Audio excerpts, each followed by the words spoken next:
సమయం లేదు మిత్రమా, రణమా శరణమా, కుదిరితే కూర్చుని మాట్లాడుకుందాం, నచ్చితే కలిసి నడుద్దాం, లేదంటే చెప్పేయండి.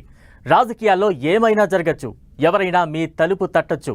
మాతో చేతులు కలిపితే ఉభయ కుసులో పరి, లేదంటే సరే ఇవి బెదిరింపులు కాదు, బుజ్జకింపులు అంతకన్నా కాదు. తెలంగాణలో నయా రాజకీయం. బీఆర్ఎస్ ఎమ్మెల్యేలకు గాలం విసురుతున్న కాంగ్రెస్ టార్గెట్ను వేగంగా ఛేదించేందుకు ప్లాన్ పి పై ఫోకస్ చేసిందట. సాధ్యమైనంత వరకు ప్లాన్ ఏ ద్వారా ఎమ్మెల్యేలను ఆకర్షించాలని నిర్ణయించిన హస్తం పార్టీ ఇప్పుడు ప్లాన్ బిని అమలు చేయాలని ఎందుకు అనుకుంటోంది? అసలు ప్లాన్ బిలో ఏముంది?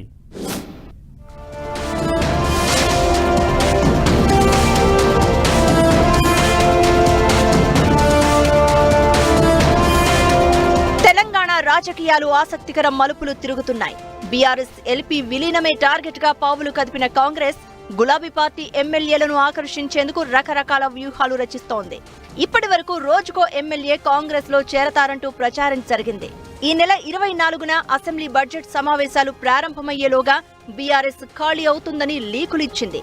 చెప్పిన సమయం దగ్గర పడినా చేరతారని ఎమ్మెల్యేలపై క్లారిటీ లేకపోవడం కాంగ్రెస్ ను కలవరపాటుకు గురిచేస్తోంది అంటున్నారు.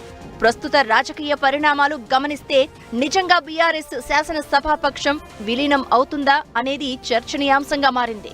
ముఖ్యంగా అసెంబ్లీ సమావేశాలలోపు బీఆర్ఎస్ శాసనసభాపక్షం విలీనమవుతుందని, పలానా ఎమ్మెల్యే పార్టీ మారతారంటూ సోషల్ మీడియా ద్వారా కొన్ని పేర్లు ప్రచారంలోకి వచ్చాయి. దీంతో ఏ ఇద్దరు ఒక చోట చేరినా ఎమ్మెల్యేల జంపింగ్ల విషయంపై చర్చిస్తున్నారు.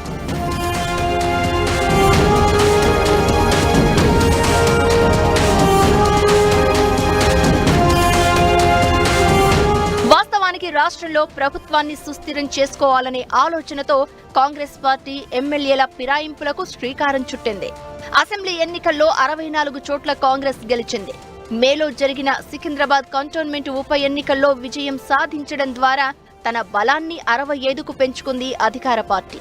అయితే అసెంబ్లీలో మ్యాజిక్ ఫిగర్ 61కి కేవలం 4 ఎమ్మెల్యేలు మాత్రమే ఎక్కువగా ఉండడం, అత్యవసర మెజారిటీతో ప్రభుత్వాన్ని నడపడం ఛాలెంజింగ్ గా మారుతుందనే ఆలోచనతో ఆపరేషన్ ఆకర్ష్ స్టార్ట్ చేశారు సీఎం రేవంత్ రెడ్డి.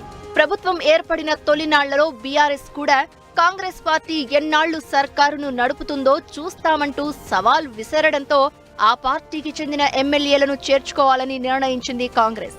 ఇలా పార్లమెంటు ఎన్నికలకు ముందు ఆపరేషన్ ఆకర్ష్ ప్రారంభించగా ఇప్పటి వరకు 10 మంది బీఆర్ఎస్ ఎమ్మెల్యేలను గుప్పిట పట్టింది. అయితే పార్టీ ఫిరాయింపుల చట్టం ప్రకారం వీరిపై అనర్హత వేటు పడే అవకాశం ఉండడంతో బీఆర్ఎస్ ఎల్పీని విలీనం చేసుకోవాలని ప్లాన్ వేసింది. బీఆర్ఎస్ ఎల్పీ విలీనం కావాలంటే మొత్తం 26 మంది ఎమ్మెల్యేలు చేరాల్సి ఉంది. ప్రస్తుతం 10 మంది చేరడంతో ఇంకా టార్గెట్ ని చేరుకోవడానికి 16 మంది చేరాల్సి ఉంది. అయితే ఇప్పటి వరకు వారొస్తారు వీరు వస్తారని ప్రచారం చేయడమే కానీ పార్టీలో చేరేందుకు ఆసక్తిగా ఉన్న ఎమ్మెల్యేలు ఎవరూ కనిపించకపోవడంతో ప్లాన్ బి అమలు చేయాలని నిర్ణయించిందట కాంగ్రెస్. ఈ నెల 24లోగా బీఆర్ఎస్ ఎల్పీ విలీనం పూర్తి చేయాలని భావించిన కాంగ్రెస్ ఆ పని పూర్తి చేయడానికి వ్యూహం మార్చి ప్లాన్ బిని తెరపైకి తేవడంతో రాజకీయం మరింత ఆసక్తికరంగా మారింది.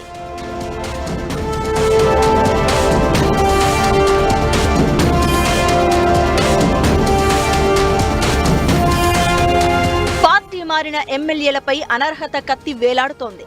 బీఆర్ఎస్ సైతం పార్టీ ఫిరాయించిన ఎమ్మెల్యేలపై చర్యలు తీసుకోవాలంటూ ఒకవైపు స్పీకర్పై ఒత్తిడి తెస్తూనే మరోవైపు న్యాయ పోరాటం చేస్తోంది. దీంతో బీఆర్ఎస్ శాసనసభాపక్షాన్ని విలీనం చేసుకోక తప్పదని భావించిన కాంగ్రెస్ హైకమాండ్ ప్లాన్ బి అమలు చేయాలని నిర్ణయించినట్లు సమాచారం. తమ వలకు చిక్కని ఎమ్మెల్యేల బలహీనతలపై దెబ్బ కొట్టడం ద్వారా వారిని తమ పార్టీలోకి తెచ్చుకోవాలని చూస్తున్నట్లు చెప్తున్నారు. అధికారం చేతిలో ఉండడంతో ఎంపిక చేసిన ఎమ్మెల్యేలను టార్గెట్ చేస్తున్నట్లు తెలుస్తోంది.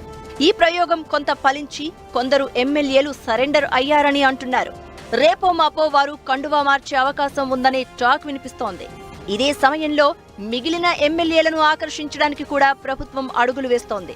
ప్రభుత్వంపై పబ్లిక్ లో పాజిటివ్ టాక్ ఉంటే ఎమ్మెల్యేలు ఆటోమేటిక్ గా వస్తారని, అందుకోసం ప్రజలను ఆకర్షించే పథకాలపై సీఎం రేవంత్ ఫోకస్ పెట్టారు. మొత్తం మీద బీఆర్ఎస్ శాసన సభాపక్షాన్ని విలీనం చేసుకోవడంపై సీఎం రేవంత్ రెడ్డి గట్టి పట్టుదలతో ముందుకు వెళ్తున్నారని అంటున్నారు. ఈ విషయంలో పార్టీలో పలువురు సీనియర్లు, లోకల్ లీడర్లు వ్యతిరేకిస్తున్నా భవిష్యత్ అవసరాలను దృష్టిలో పెట్టుకుని ముందుకే వెళ్తున్నారు.